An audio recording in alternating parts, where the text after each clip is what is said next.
नमस्कार। आप लोगों का स्वागत है ट्यूटोरियल जो कि हम लोग बना रहे हैं इंडियन इकोनॉमी के ऊपर।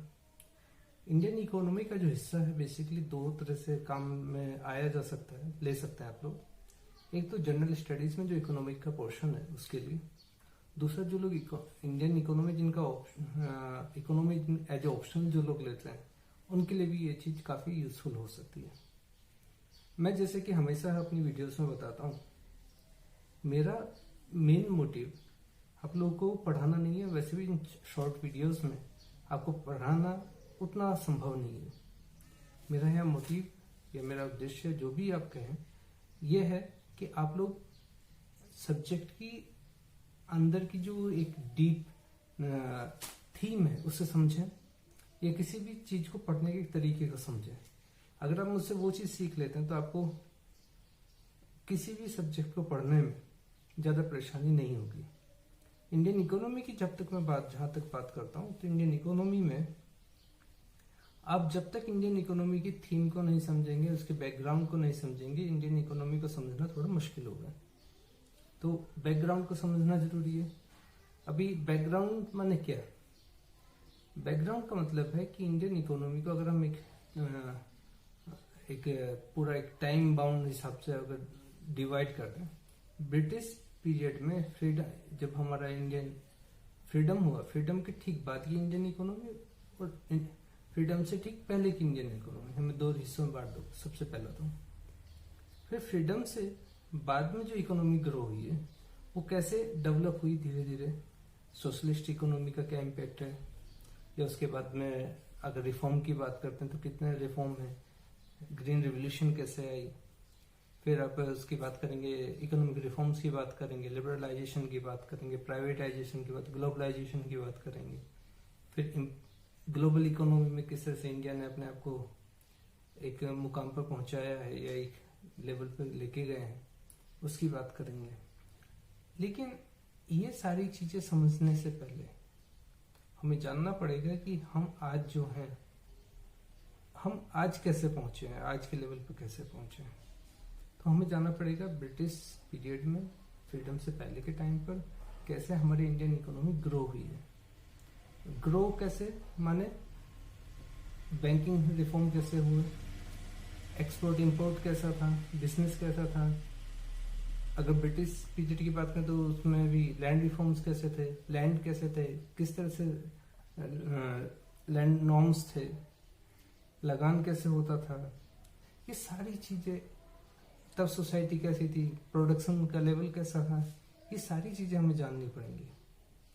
और मैं तो कहूंगा सिर्फ ब्रिटिश पीरियड ही क्यों, आप थोड़ा और पीछे जाइए, मुगल्स के टाइम पर भी जानिए कि हमारा जो लैंड सिस्टम था कैसा था।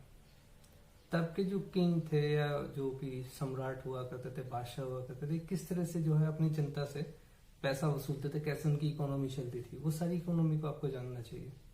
वार इकोनॉमी कैसे होती थी उनकी, कहाँ से पैसा आता था, किस तरह से वो लोग लेके चलते थे।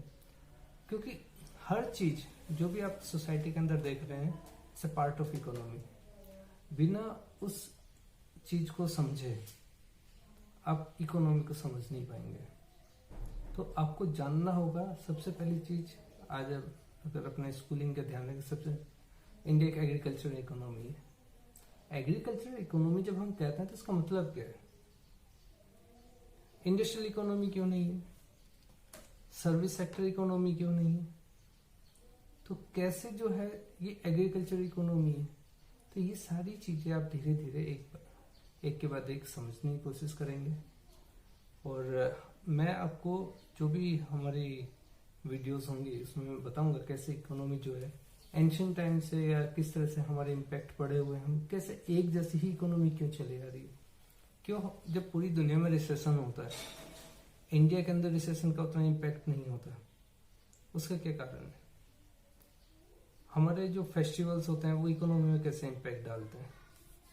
तो ये सारे चीजें हमारे इकोनॉमी को समझने के लिए जरूरी है, और तभी हम लोग सही मायने में इंडियन इकोनॉमी को समझ पाएंगे। हम लोग के जो एक सिर्फ डिमांड एंड सप्लाई और जितने भी इकोनॉमी रूल्स एंड या फिर आपके लोग कॉन्सेप्ट्स हैं, सिर्फ उनके भरोसे आप इकोनॉमी को समझना थोड़ा सा मुश्किल होगा। इंडियन इकोनॉमी बेसिकली ये एक सोशल इकोनॉमी है, जिसे सोसाइटी के साथ जोड़कर ही आप समझ सकते हैं। इसके अलावा इकोनॉमी को समझने की एक और बहुत जरूरी चीज होती है, वो है टर्मिनोलॉजी या वोकैब। इकोनॉमी की जो आपकी वोकैब है, जो उसके एक तरह से टेक्निकल टर्म्स है, उन्हें भी समझना बहुत जरूरी है। तो पहले जो हमारी आने वाली वीडियोस होंगी इसके अंदर पहले मैं आपको बताऊंगा किस तरह से इकोनॉमी ग्रो हुई है। फिर उसके बाद मैं आपको बताऊंगा कि इकोनॉमी में जो जनरली हम लोग टर्मिनोलॉजी यूज करते हैं, उन टर्मिनोलॉजी का कैसा मतलब। जैसे अभी हाल ही में एक वर्ड आया था राइट ऑफ, न्यूज में बहुत था राइट ऑफ। आपको बताना राइट ऑफ होता क्या है, क्योंकि अगली वीडियोस में मैं राइट ऑफ बताऊंगा एग्जैक्टली राइट ऑफ क्या है, किस कंटेक्स्ट में आया है। तो मैं इंतजार करूंगा आपके कमेंट्स का। जो भी वीडियोस देख रहे हैं उनके पास राइट ऑफ को समझने का, राइट ऑफ को समझिए, उसके बारे में एक छोटा सा कमेंट मेरे वीडियोस के नीचे, जो भी आप फेसबुक पर देखें तो फेसबुक में, यूट्यूब पर देखेंगे तो यूट्यूब में एक कमेंट कीजिए और लेट मी अंडरस्टैंड कितना आप लोग समझते हैं चीज़ों को।